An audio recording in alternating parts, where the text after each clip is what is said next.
Hi, welcome to High Road to You. This is Mark Stouffer, and I want to share with you, this is something that I find intriguing beyond belief, is that GDP is so critically important, around the world, right? As we kind of navigate the political landscape that's happening right now, trying to bring jobs back to the US. AI is disrupting things on such a level, and I think people need to prepare for the pivot, right, in your life. Sometimes less is much, much better. Sometimes less is much, much more. And when you're accustomed to a certain lifestyle, that's a tough one. I get it, but it may be the healthiest choice that you can make in your life. And I want to share this content with you so that you can be more aware of how the system works, right? It's a sad, pathetic system on so many levels. And when there's a lot of smoke and mirrors and basically there's no foundation, you have to have the understanding so that you build a foundation on what's really important in your life and live with purpose. And may your pain have purpose. But ultimately, let's not get caught up in the rat race of what makes the financial wheels turn. So I hope you'll enjoy this content and let me know what you think. It wouldn't matter that the people of China save most of their money instead of spending it. Really, not a big deal until you start demanding, start expecting, start stating in very official documents and speeches that we will grow at 5% this year and every other year. Because if you cannot get the people in your country to spend money, how do you grow at that 5%? To grow, you've got to make more, sell more. By definition, there has to be more going on. Money must be changing hands. So when Xi Jinping says, we will grow at 5% this year, someone has to make it happen. And for a party that likes to get its way, you, as the head of one of the Chinese provinces, you're not going to let the president down. The first and easiest thing for you to do is build. China at least tripled the length of its roads over the past 25 years. Take all the roads in the U.S., that's how much asphalt was laid. Every bridge currently in the U.S. built in 20 years. The entire number of housing units that currently exist in the U.S., plus an extra 50 million. Rail lines, take Union Pacific, BNSF, and CSX, string out all of their tracks. That's how much rail was built. It's just a staggering amount of infrastructure built in such a short amount of time. Desperately needed to bring the Chinese economy into the modern era, jaw-droppingly impressive. But only so much can be built. There are only so many people to drive on those roads, to live in those houses. These are China's ghost cities, sprawling, empty spaces. Entire cities are being created, often in the middle of nowhere. There's nobody here. People are convinced that if you keep building, people will come. If you're unfamiliar with the ghost towns, these were massive complexes of housing, sometimes entirely new cities, millions of housing units that remained completely vacant for years after being built. Some of the ghost towns and roads to nowhere, the coverage was hyperbole, but a lot of it was absolutely true at the time, and some remains true today, which brings the incentive problem into full view. The basic rule on incentives is you get what you reward for.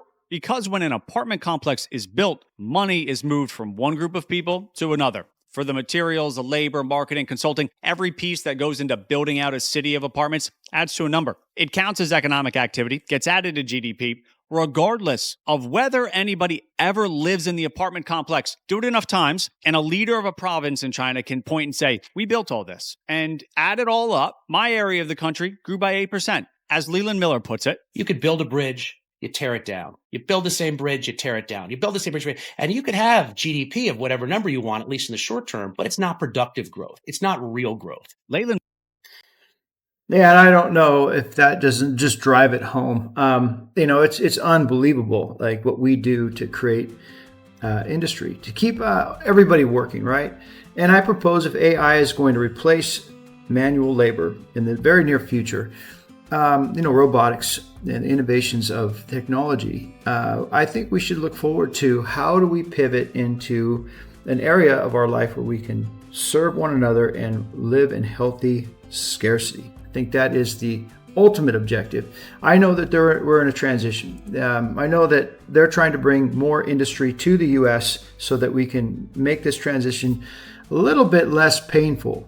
But I think we always have to have that long-term mindset that what truly is important, isn't materialism, isn't consumerism, isn't, bragging about our GDP and trying to show off, keeping up with the neighbors, the Joneses, whatever.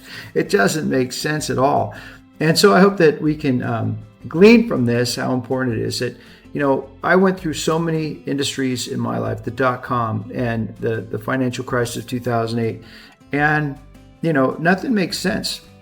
There's so much propaganda around all of this stuff that, doesn't have a foundation. I'm working with banks right now on a small business level, and they're saying, 8 out of 10 companies that come to us, we can't help, right? We can't help the small business. Governments are, giving away free money to keep them afloat, keep the doors open, keep people on the payroll. And it's how do we spread wealth, right? I don't think we have a money problem as much as we have a distribution problem. And I just watched an amazing movie. I'll play a short clip on this. The ending is really what resonates with me, because there's so much corporate corruption, and corporations rule the government, right?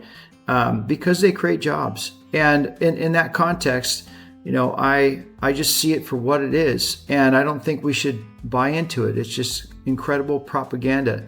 So just hear this out, and again, leave your comments, tell me what you think. But more than anything else, have the awareness of the reality, the truth behind all of this stuff, and how you're going to navigate your life and your family and in this world that we live in, and not get caught up in the stupidity of it. So enjoy this here. The US federal court is exploring whether the British bank Barclays took advantage of the collapse of Lehman Brothers.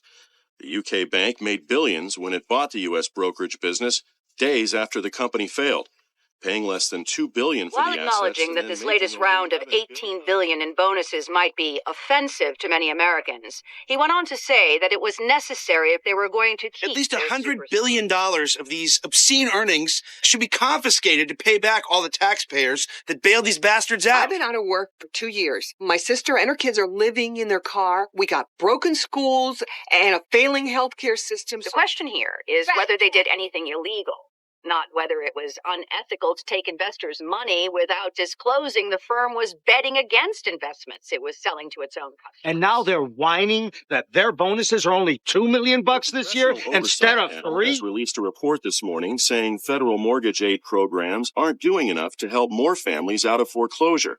Realty Track reports over 900,000. Yeah, to paraphrase the old TV commercial, these private equity guys, they make money the old-fashioned way. They steal it. Okay, well, you kind of get a mindset of how the system works, right? It's unfortunate, but, there's a lot of corruption.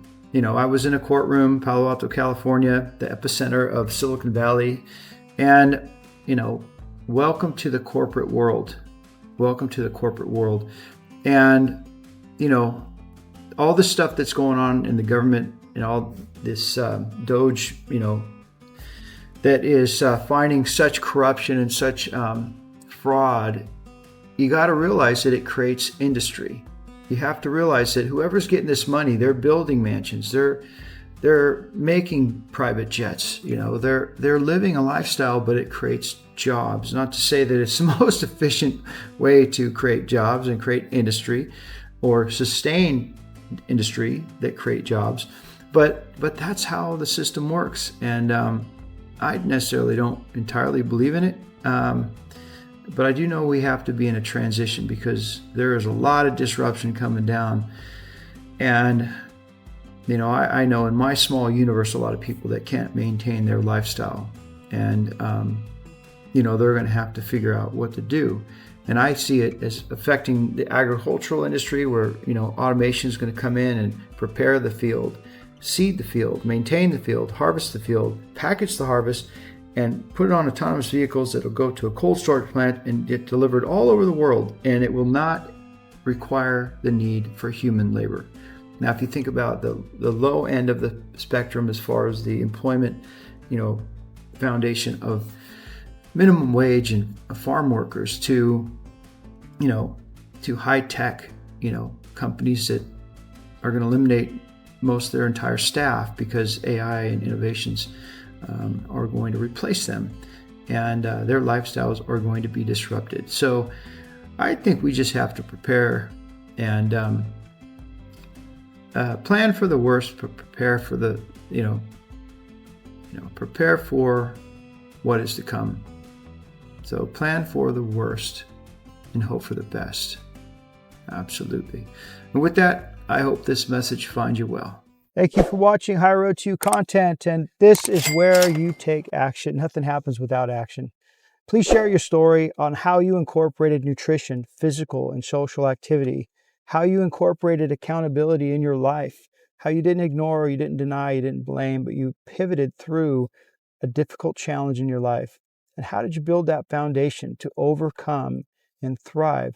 And I hope this content allows you to enjoy the journey of that, right? That would be the biggest blessing for me. Share your story, share your milestones, encourage and inspire others. And with that, I wish you well.